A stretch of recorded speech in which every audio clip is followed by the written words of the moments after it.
유광용의 커피달리라고 하는 작품 한번 같이 보도록 하겠습니다. 원래는 단편 소설이고요. 풍자 소설입니다. 그렇죠? 풍자 소설이고 일제강점기부터 1950년대를 배경으로 해서 자신의 아내를 위해 시대를 편승하는 기회주의적인 인간에 대한 비판을 하고 있습니다. 그렇죠? 이인국이라고 하는 사람이 이제 주인공인데 이 대사관에 있는 브라운이라는 사람하고 약속 시간을 확인하기 위해 회중시계를 보죠. 그 회중시계를 보면서 그 과거를 회상하면서 이야기 시작되는 거였지.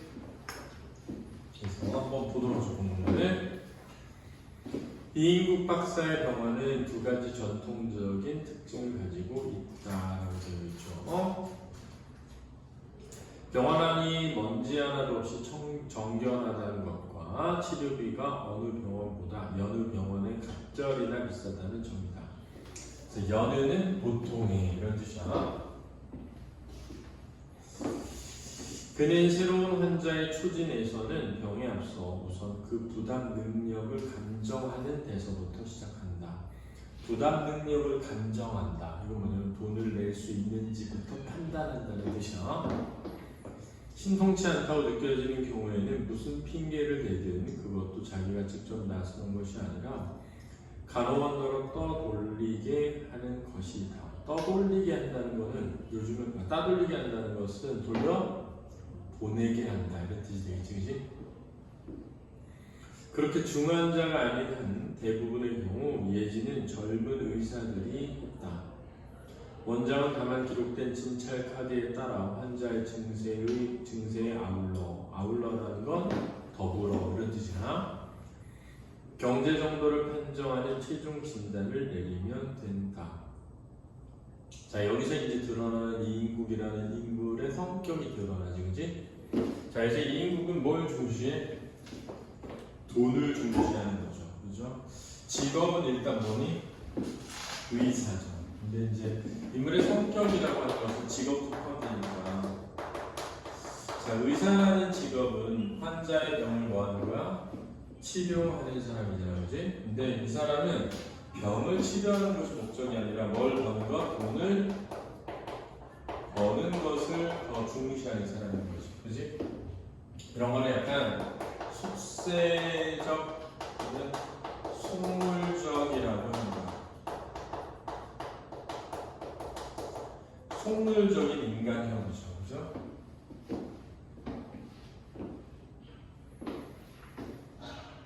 상대가 직이나 거물급이 아닌 한 외상이라는 명목은 붙을 수 없었다. 설령 있다 해도 이 양면 진단은 한 톤의 미수나 결손도 없게 한 그의 반생을 통한 의술 생활의 신조요 비결이었다. 그래서 양면 진단이라는 건 뭐지?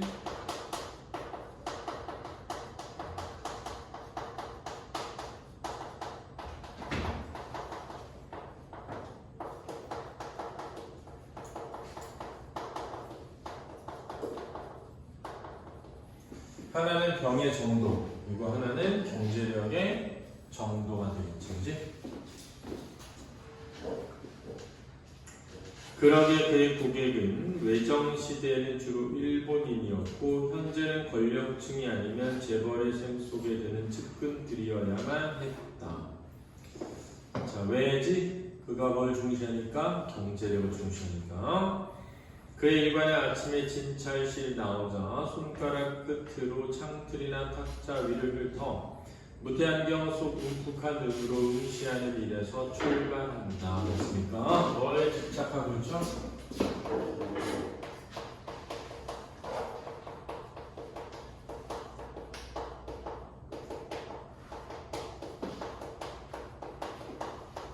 청결에 집착하는 모습이고 인물의 성격이 드러나는 거야. 깐깐하고 까다롭고 신경질적인 성격.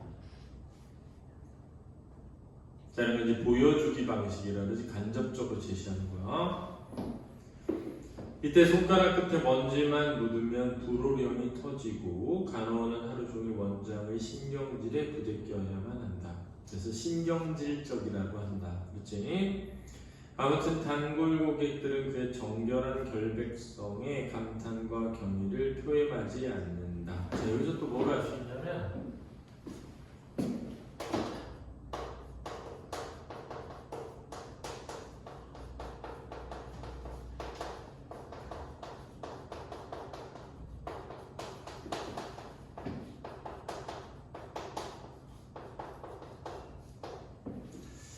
자, 지금 이인국 박사는 의사인데 이 이인국 박사가 의사로서 가장 중요하게 여기는 건 뭘 버는 것이지? 돈을 버는 것이야. 그럼 돈을 많이 낼 수 있는 사람인지 아닌지를 판단하는 게 중요하잖아, 그지? 그럼 돈을 많이 낼 수 있는 사람, 즉 경제력이 높은 사람들이 무엇을 중요시하는지를 보는 거지. 그래서 그 사람들이 중요시하는 것을 뭐 하려고 하는 거야?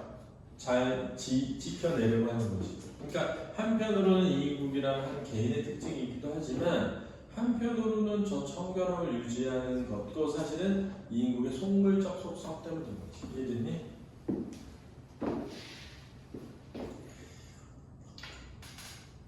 일사부터 일시 청진기가 된 손가방 하나를 들고 월남한 이인국 박사이다. 손가방 하나 들고 왔으니까 빈털터리로 시작했던 거야. 그는 수복되자 재빨리 새빵 하나를 얻어서 병원을 차렸다. 자, 이런 기민하다. 기민한 면모. 기민하다는 거 뭐냐면 어떤 상황에 빠르게 대응한다는 뜻이야. 그러나 이제는 평당 50만 환을 호가하는 도심지에 타일을 바른 2층 양옥을 소유하게 되었다. 그래서 빠르게 부를 획득한 거지, 그지? 그는 자기 전문의 외과 외에 내과, 소아과, 산부인과 등 개인 병원을 집결시켰다. 운영은 각자의 호주머니 셈속이었지만 호주머니 셈속이라는 건 뭐냐면 이익을 위한 것. 종합병원의 원장 자리는 느닷이 자기가 차지하고 있다라며 성공적 삶을 살았다고 할 수 있죠. 이인국 박사는 양복 조끼 후주머니에서 18금 회중시계를 꺼내어 시간을 보았다. 이 회중시계가 과거 회상의 매개체이면서 이인국의 인생을 상징하는 거야. 2시 40분 미국 대사관 돌아오는 시와의 약속 시간은 20분밖에 남지 않았다. 이 시계에도 몇 가닥의 유서 깊은 이야기가 숨어 있다. 유서 깊은 이야기, 이게 바로 인생의 역점이라고 할 수 있고 인생 역점. 이인국 박사는 시계를 볼 때마다 참말 기적임에 틀림없었던 사태를 연상하게 한다. 떠올린다 이거야. 망진 가방과 함께 38선을 넘어온 피란 유물의 하나인 시계. 가방은 미군 의사에게서 얻은 새 것으로 갈아 떼어 매어 흔적도 없게 된 지금 시계는 목숨 걸고 삶의 도핑을 같이 한 유일품이요 어찌 보면 인생의 반려이기도 한 것이다. 반려자라고 하잖아, 부인을. 그지? 소중한 존재라는 뜻이야. 비유적 표현이다. 밤에 잘 때도 그는 시계를 머리맡에 풀어놓거나 호주머니 넣은 채로 버려두지 않는다. 반드시 풀어서 등기 서류, 저금 통장 등이 들어있는 비상용 캐비넷 속에 넣고야 잠자리에 드는 것이다. 자, 여기서 뭘 할 수 있어? 소중하게 여기는 대상임이 드러나는 거야. 거기에 또 그럴만한 사유가 있다, 연유가 있다. 이 시기에는 제국대학을 졸업할 때 받은 명예로운 수상품이다. 이 제국대학을 졸업했다라는 데서 시대적 배경을 알 수 있지, 그지? 경성 제국대학이라고 했단 말이야, 그지? 일제 강점기에 뒤쪽에는 자기의 이름이 새겨져 있다. 그 후 30여 년 자기 주변의 모든 것은 변해갔지만 시계만은 옛 모습 그대로다. 주변뿐만 아니라 자기 자신은 얼마나 변한 것인가. 20대 홍안을 자랑하던 젊음은 어디로 사라진 것인지. 머리카락도 반백이 넘었고 이마에 주름은 깊어만 간다. 일제시대의 소련군 점령와의 감옥생활, 6.25 사변, 3.8선 미군 부대, 그동안 몇 차례 아슬아슬한 죽음의 고비를 넘긴 것인가. 월삼 17석. 우여곡절 많은 세월 속에서 아직도 제 시간을 유지하는 것만도 신기하다. 시간을 보고는 습성처럼 째깍째깍 소리 기울일 때의 그의 가늘한 눈매는 흘러간 인생의 축도가 서리는 것이었다. 축도가 뭐지?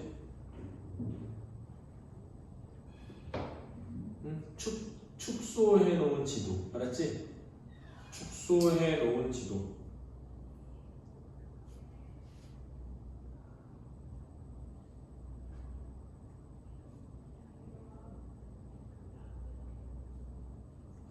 이 월섬이라고 할 때 월삼이 시계 제조 회사 이름이다. 왜 알지? 17성은 뭐? 17성 뭔데? 응? 시계에 보면은 1부터 1, 2, 3, 4, 5, 6, 7, 8, 9, 10, 11, 12까지 있잖아. 그 시간을 나타내는 부분에다 보석을 이렇게 박아. 그럼 12개가 돼. 그런 다음에 다른 곳에 또 보석을 더 넣어서 17개 보석으로 만든 시계라는 뜻이야. 월섬이라고 하는 회사가 만든 17개 보석이 박힌 시계. 그래서 월섬 17석이라고 하는 거였지. 그 속에서도 강모와 스메리 학생복을 벗어버리고 신사복으로 갈아입던 그날의 감회를 더욱 새롭게 해주는 충동을 금할 길이 없는 것이었다. 그러네요. 강모라고 하는 것은 밑면이 네모난 모자로 보통 대학생들이 쓰는 모자거든. 그래서 그 강모를 쓰니까 학교를 졸업할 때, 그렇지? 받은 시계잖아. 그래서 그날의 감회를 새롭게 떠오르게 한다라는 뜻이야. 충동을 금할 길이 없다는 건 뭐냐면 충동이 일어난다라는 뜻이야. 그러니?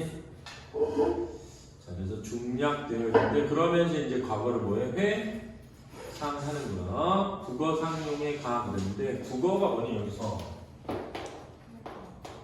일본어지. 일본어를 사용하는 집이란 뜻이야. 해방되던 날 떼어서 집어넣어 둔 것을 그동안 깜빡 잊고 있었다. 자, 왜 떼어서 집어넣어 둔 거지? 더 이상 필요가 없어서지. 그럼 이 국어 상용의 가라고 하는 것은 누구에게 잘 보이기 위해? 일본에 잘 보이기 위해 붙여주었던 거야. 알았지?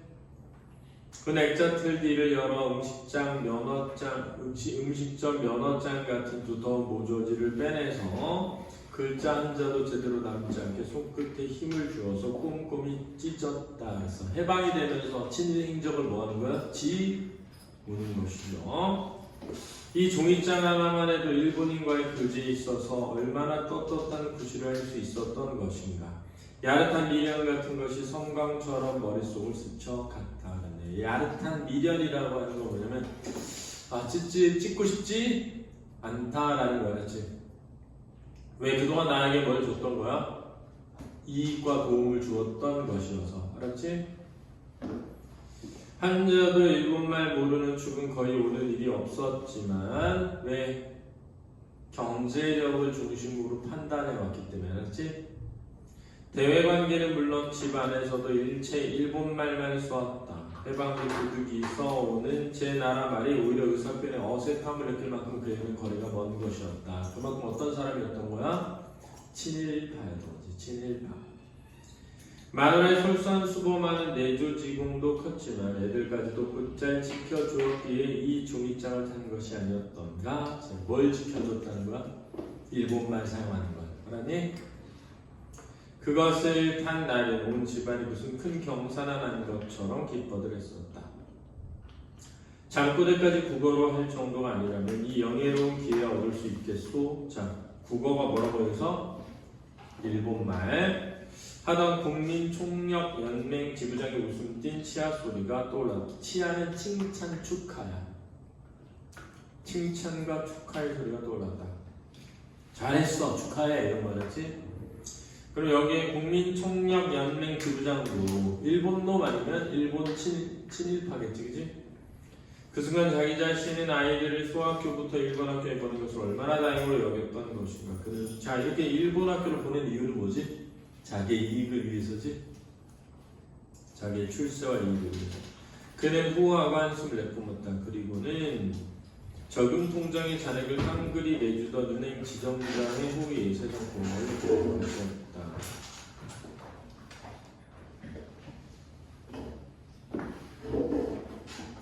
저금 통장의 잔액을 깡그리 내줬다는 게 뭐냐는 거냐면 해방 직후에 친일 재산이 압류되었단 말이야.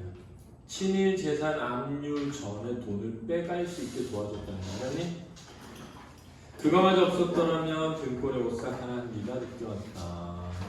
없었더라면 뒤에 생각된 말은 뭐야? 완전 망했을 것 이런 거야, 그렇지? 무슨 정치가 오든 그것만 있으면 시내 사람의 절반 이상이 굶어 죽기 전에 우리 집 차례는 아니겠지. 그는 손금고가 들어있는 안방 다스를 생각하며 혼자 중얼 거렸다. 무슨 정치가 오든 이라는 말은 사회주의든 자본주의든 알았니?